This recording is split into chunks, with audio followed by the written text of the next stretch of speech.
In the heart of New York City, Elara lived a life that was a complete mystery to everyone, including her own son, Leo.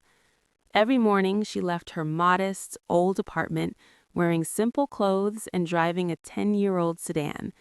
To her neighbors and her son, she was just a hard-working, retired secretary who lived on a tight budget.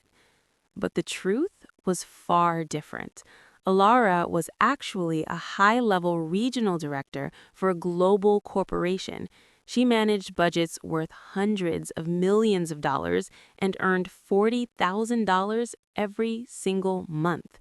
For 20 years, she had invested her money wisely, building a fortune worth millions. Why did she hide it? Because she wanted Leo to grow up valuing hard work, not just a bank balance. She wanted him to become a man of character, not a spoiled heir. One evening, Leo came to her apartment, looking nervous. He was deeply in love with Mia, a kind girl from a very wealthy family. "Mom," Leo said, looking at his mother's simple furniture, "Mia's parents, Veronica and Franklin, are visiting from London. They're very successful people. They've invited us to dinner at the Grand Estate this Saturday." He paused, looking embarrassed. "Please, Mom, try to wear something nice. I told them you work in an office and live a simple life, but I don't want them to look down on you. They're used to high-class society." Elara felt a sting in her heart. Her own son was worried that she wouldn't fit in because of her perceived poverty. She realized that Leo didn't just see her as simple, he saw her as someone he might have to apologize for. "Don't worry, Leo," Elara said with a calm smile. "I will be there. I'll give them exactly what they expect to see." As Leo left, Elara's smile faded. She decided that this dinner wouldn't just be a meeting, it would be a test. She wanted to see if Leo's new family respected people for who they are or only for what they own. Saturday night arrived. Elara stood before her mirror, but she wasn't putting on her designer jewelry or her silk blazer. Instead, she chose her oldest, most wrinkled gray dress. She wore worn-out shoes, tied her hair in a messy bun, and carried a faded canvas tote bag. She looked like a woman who had spent her entire life struggling to make ends meet. "Perfect," she whispered.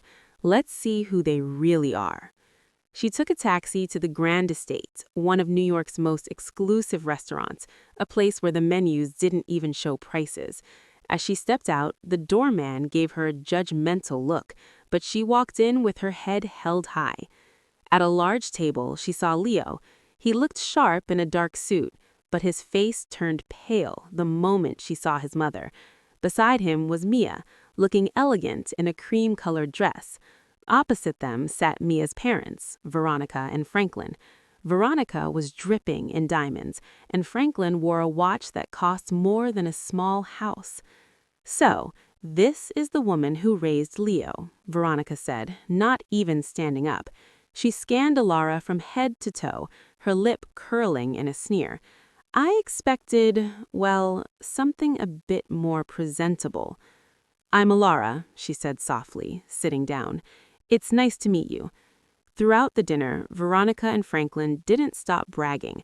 They talked about their $2,000 a night hotels and their luxury villas in Europe. Every time Elara tried to speak, Veronica interrupted her with a pitying smile. "You know, Elara, Leo is a great boy, but he needs stability. We've already given them $50,000 for a house and paid for a luxury honeymoon. We believe in supporting our children." She leaned in, her eyes cold and arrogant. "But we worry that a simple mother like you might become a burden.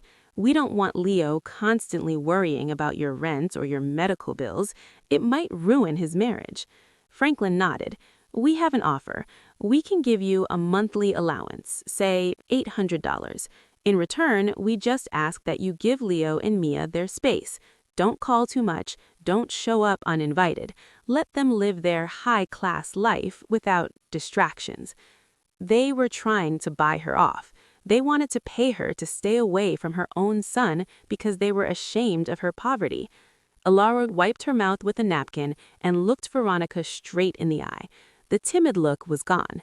"So," she said, her voice now firm and cold, "you think my value as a mother is worth $800 a month?" The table went silent. Veronica smirked, thinking Elara was about to accept the money. "Exactly," Veronica said, leaning back. "It's a fair offer for someone in your position. It's more than you probably make in a week." Elara let out a cold, calm laugh. She stood up straight, her timid posture disappearing instantly.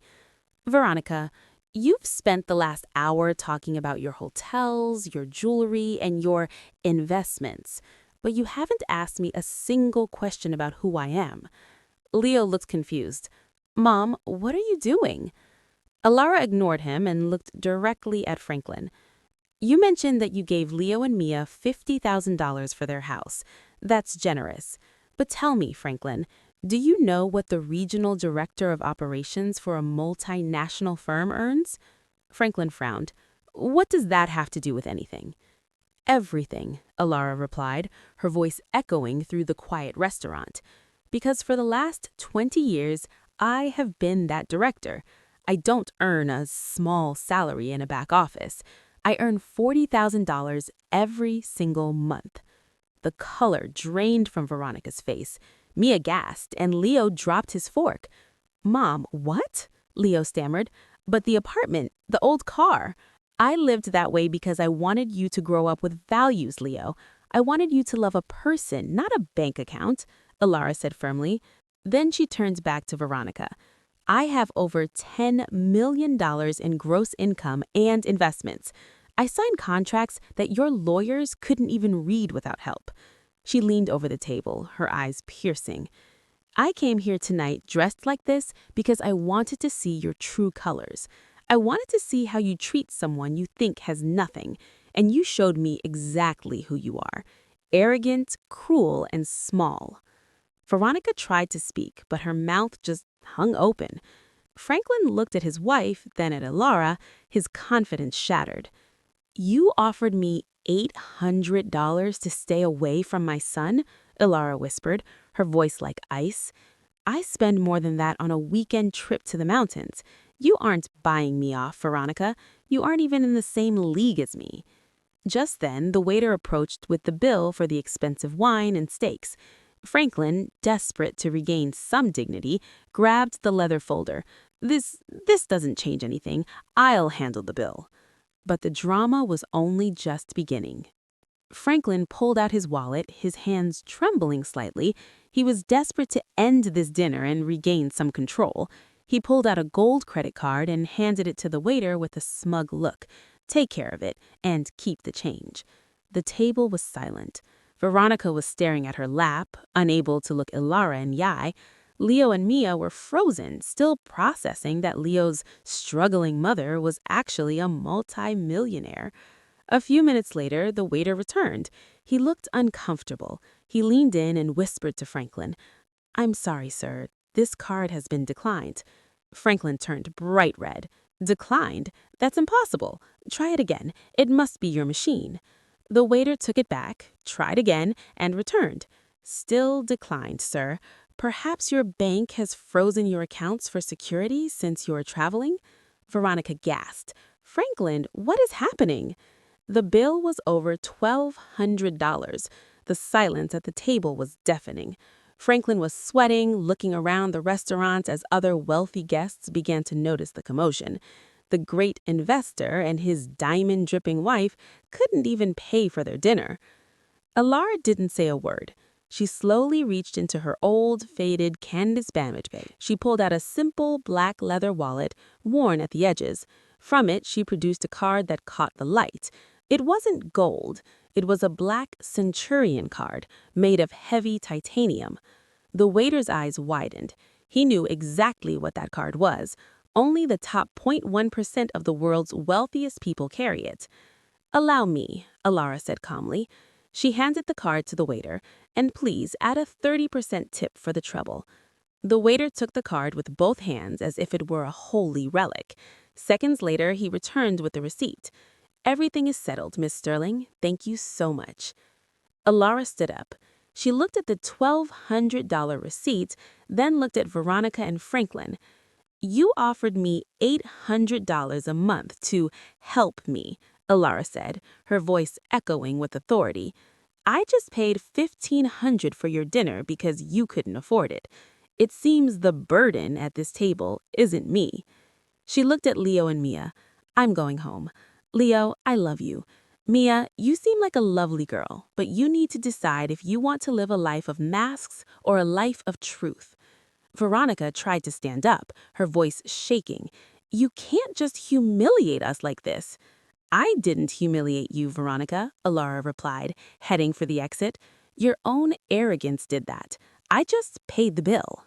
The walk to the exit felt like a mile. Elara stepped out into the cool New York night air, feeling a weight lift off her shoulders that she hadn't realized she was carrying. For years, she had hidden her success, fearing it would change the people she loved. Tonight, she realized that the truth didn't change people. It simply revealed who they already were. Back at the table, the silence was suffocating.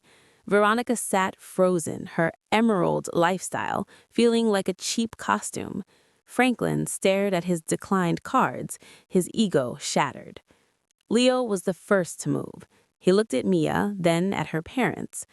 "I spent my whole life thinking my mother was struggling," Leo said, his voice trembling with a mix of pride and anger. "I was ashamed to bring her here because I thought you were the ones with class. But my mother just paid for your dinner with a card you'll never even be invited to hold." Leo stood up. "Mia, I love you, but I will never let anyone, not even your parents, treat my mother like a burden again." Mia, tears streaming down her face, looked at her parents with new eyes. "Leo is right," she whispered. "You didn't want a family. You wanted a trophy. I'm going with him." 2 weeks later, Elara was sitting in her simple apartment sipping tea when there was a knock at the door. It was Leo and Mia. They didn't come in a limousine, they took the subway. "Mom," Leo said, hugging her tightly, "I'm sorry. I'm sorry I ever doubted your strength." "And I'm sorry for my family," Mia added softly. "I've told them I need space. I want to learn how to be a woman like you, someone who doesn't need a diamond to feel valuable." Elara smiled and invited them in. She didn't move to a penthouse or buy a fleet of Ferraris. She kept her simple apartment and her old car, but she did one thing differently. She started a foundation to help single mothers start their own businesses. As for Veronica and Franklin, they returned to London, their reputation in New York ruined. They learned a lesson they would never forget. Money can buy a seat at the table, but only character gives you the right to stay there.